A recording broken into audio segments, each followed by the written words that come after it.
What's the next step in terms of experience you want to gain to, make sure you're prepared to run an NHL team?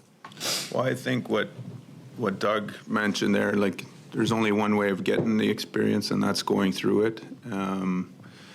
It's nothing that, can be rushed. I think the one thing I've learned, growing up around the rinks with my father and obviously playing a long time, is that you have to have patience with certain things and soak up as much information as you can. And that's something that, I'm trying to be as attentive and humble to the task as well. I know I have lots to grow in, but like I said, I'm surrounded by great people, and that's what you want to work with.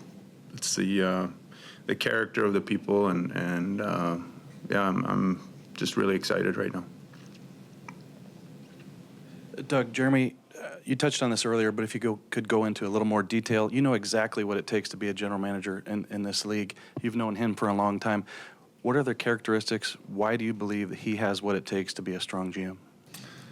Well, I go back to his value system, and his value system has always been related around the team. What's best for the team? Not what was best for him. He came in as a scoring player, a player that touched the offensive side of the game, and then all aspects of the game. And as our team evolved and as he matured and has father time caught up a little bit, he was willing not only to accept a different role on our team, but to embrace it. He understood that for the collective to have success, he had to give stuff, and that takes a special person. I think everyone wants to have success, but it's what are you willing to give up of your own for the betterment of the team, and there was no one greater than that.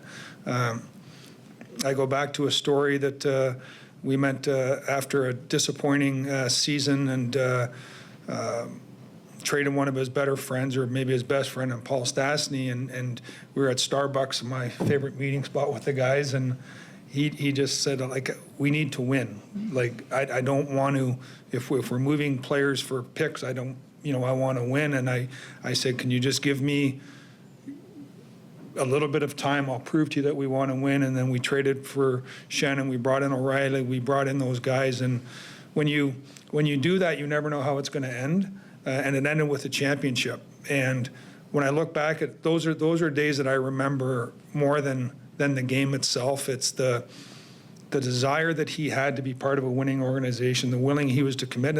And you need to do that, as I said in my initial remarks. Start with what's best for the Blues and end with what's best for the Blues.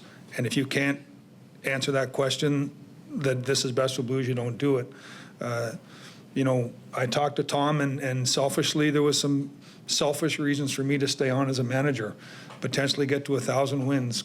There's things that selfishly I wanted to accomplish, but my selfishness or what I want to do was always outweighed what's best for the St. Louis Blues and its fans and its ownership. And I think Tom told me this earlier. We're nothing more than stewards of the team.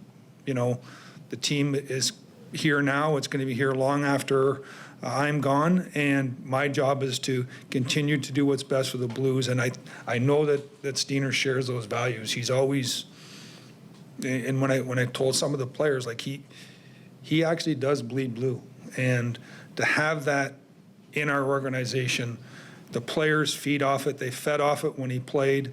They fed off it when he came back to training camp last year. They fed off it when he traveled with the team. They know that it's not just a job. It's a passion, and St. Louis is a passion. I'm not sure he signs up for it. I'm not sure his wife signs up for it if this is any one of the other 31 teams.